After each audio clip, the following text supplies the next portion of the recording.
दोस्तों आज का हमारा टॉपिक बहुत ही इंटरेस्टिंग है। जी हाँ, आज हम जिसके बारे में बात करने जा रहे हैं, अगर मैं उसके बारे में ये कहूँ कि ये पाकिस्तानियों के खून में दौड़ रही है तो गलत नहीं होगा। आपने बिल्कुल सही पहचाना। आज हम बात करेंगे चाय के बारे में। चलिए फिर शुरू करते हैं। दोस्तों चाय की हिस्ट्री बहुत ही लंबी और पेचीदा है। ये हज़ारों सालों से मुख्तलिफ कल्चर में फैली हुई है। चाय की इब्तिदा यूनान में बतौर मेडिसिन इस्तेमाल हुई, जिसे ज़्यादातर नज़र ज़ुकाम के लिए कहवा के तौर पर पेश किया जाता था। 16वीं सदी के दौरान चाय को लेबनान में पुर्तगाली पादरियों और सौदागरों के लिए मुतारिफ़ कराया गया, जिन्होंने चाय को यूरोप में इंट्रोड्यूस किया। फिर 17वीं सदी के दौरान चाय ने बरतानिया में बहुत शोहरत पाई और वहाँ चाय बतौर फैशन इस्तेमाल होने लगी। 17वीं सदी के आखिर में अंग्रेज़ों ने चाय को हिंदुस्तान में मुतारिफ़ कराया, जिसे बादशाहों और मुग़लों ने बहुत पसंद किया। बुनियादी तौर पर चाय की कुल 5 अक़साम हैं, जिनमें black T, oolong tea, green tea, white T और प्योर टी शामिल है। वाइट टी तमाम चाय के अक़साम में सबसे ज़्यादा नाजुक चाय है। ये कुदरती तौर पर खुश जायका और मीठी होती है। इस चाय को तैयार करने के लिए सबसे पहले चाय की छोटी छोटी कॉम्प्लों को कंप्लीट टी लीफ बनने से पहले ही तोड़ लिया जाता है। फिर उन टी लीफ को ऑक्सीडाइज होने से पहले ही हीट प्रोसेस करके स्टोर कर लिया जाता है। वाइट टी में कैफीन की मिकदार सबसे कम होती है। चाय की दूसरी किस्म ग्रीन टी है, जो कि अमूमन वेट लूज सप्लीमेंट के लिए इस्तेमाल होती है। ग्रीन टी के लिए टी लीफ को कंप्लीट लीफ बनने दिया जाता है, फिर इसे तोड़कर खुली हवा में मुरझाने के लिए छोड़ दिया जाता है।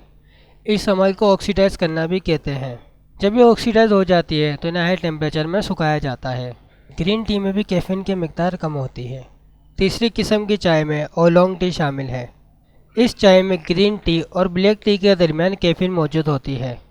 ओलोंग टी बाकी चाय के मुकाबले में खुश्क जायका नहीं होती, लेकिन इसकी पत्तियां खुशबूदार होती हैं। ओलोंग टी की खुशबू को फलों और फूलों की खुशबू के साथ मवाजना किया जा सकता है। इस टी को प्रोसेस करने के लिए सबसे ज़्यादा वक्त दरकार होता है। चौथी किस्म की चाय में ब्लैक टी शामिल है, जिसे हम रोज़ाना इस्तेमाल करते हैं। इस चाय को बनाने के लिए इसे सबसे पहले ऑक्सीडाइज किया जाता है, जो बाकी चाय के मुकाबले में एक लंबा अरसा लेती है। ऑक्सीडेशन के दौरान ये चाय गहरी, भूरी और सियाह हो जाती है। इसके जायके में कड़वाहट शामिल होती है। इसे अमूमन चीनी और दूध के साथ इस्तेमाल किया जाता है। ब्लैक टी में सबसे ज़्यादा कैफीन मौजूद होती है। सबसे आखिरी किस्म की चाय में प्योर टी शामिल है। इस चाय के बनने का अमल बहुत ही इंटरेस्टिंग है। इसे सबसे पहले ग्रीन टी के प्रोसेस से गुजारा जाता है और मुकम्मल तौर पर ऑक्सीडाइज नहीं किया जाता, और इसे खुश्क होने से पहले ही स्टोर कर लिया जाता है। चीन के लोग इस चाय को बतौर मेडिसिन इस्तेमाल करते हैं। ये जायके के लिहाज से सबसे अलग होती है, जिसकी ख़ास वजह यह है कि इसमें कड़वाहट नहीं होती। इस चाय में खमीर का अंसर भी शामिल होता है और प्योर टी से बनने वाली चाय चिकनी होती है।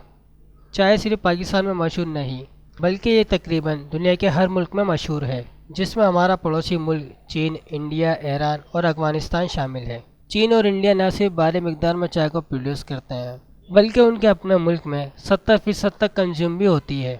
दोस्तों ये थी आज की हमारी वीडियो। उम्मीद करते हैं कि आपको ये वीडियो पसंद आई होगी। दोस्तों अगर आपने हमारे चैनल को सब्सक्राइब नहीं किया तो जल्द सब्सक्राइब कर लें, लाइक करें, कमेंट्स करें और अपने दोस्तों के साथ शेयर करें। शुक्रिया।